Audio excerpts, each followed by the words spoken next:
Hello, we are Team C241AM02 and welcome to our capstone project, Megaman Megalogic Asset Management.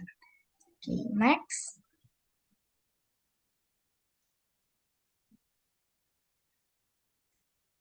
Okay, our member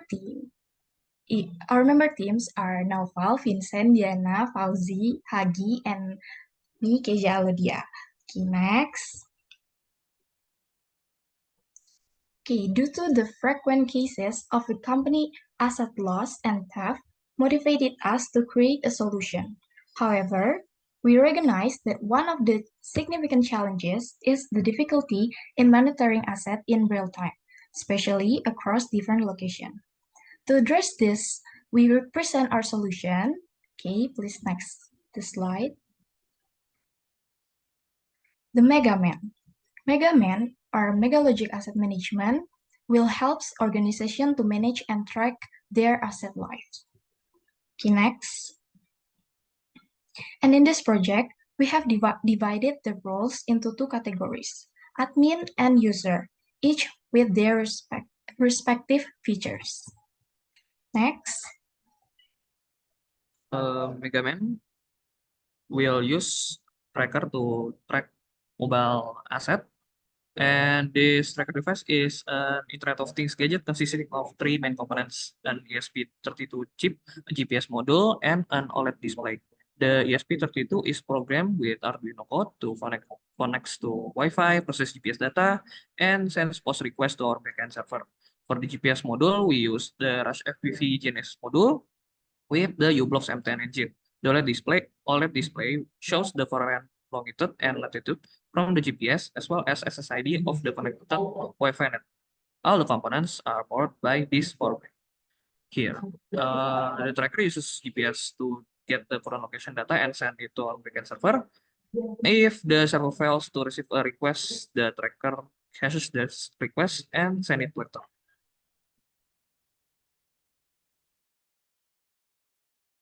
Okay, so for the cloud architecture part, we are using Google Cloud Platform. And for the front end, we are using App Engine. For the back end, we are using Compute Engine. And the Compute Engine doesn't only host the back end, it also hosts the MySQL database. And then we are using Google Cloud Storage to store the image data. So when user upload the image from the front end, it goes to the back end, and then the back end store it in the Google Cloud Storage. But when the user want to fetch the data from the front end or the mobile apps, it goes directly to the Google Cloud Storage without going to the back end. Okay, that's it for the cloud architecture. We can move on to the next part.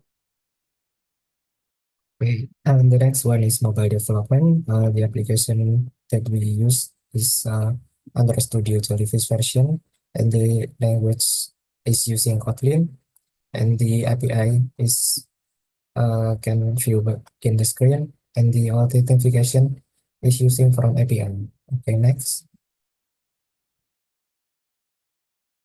Okay, in website, the language use JavaScript and technology use React, Vite, Tailwind CSS, and for the authentication use Axios.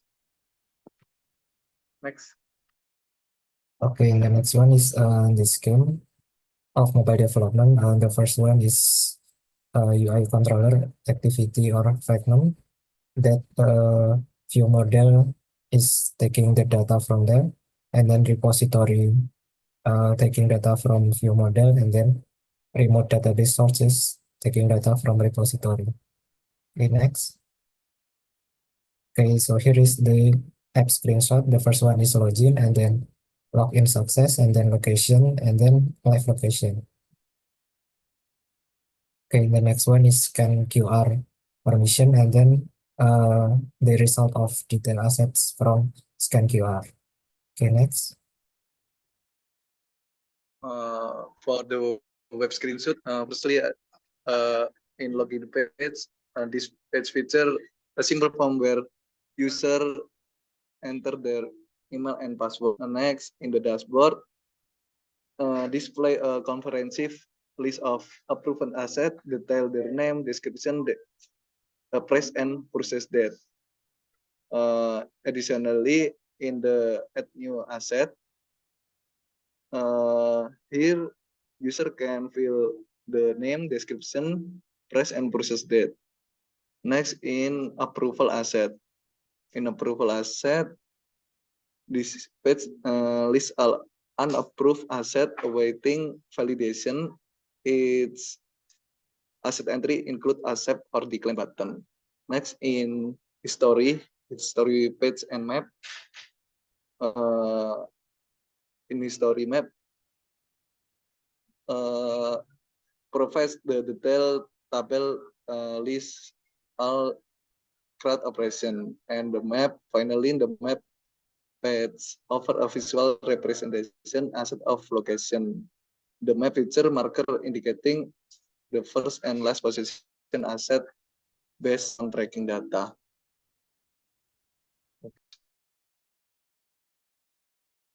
Okay, here's for the budgeting details.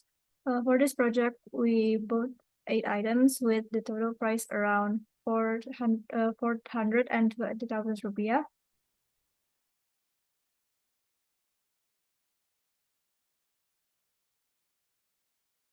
And here's the market company personas. There are 2 types of company, large enterprise and small business. And for the industry, there are logistics and supply chains, manufacturing and food distribution. And why our target needs our solution? It is for the purpose-driven, data-driven, and government reasoning. Okay, that's all for our capstone project presentation. Thank you for your attention, and we welcome any question or feedback.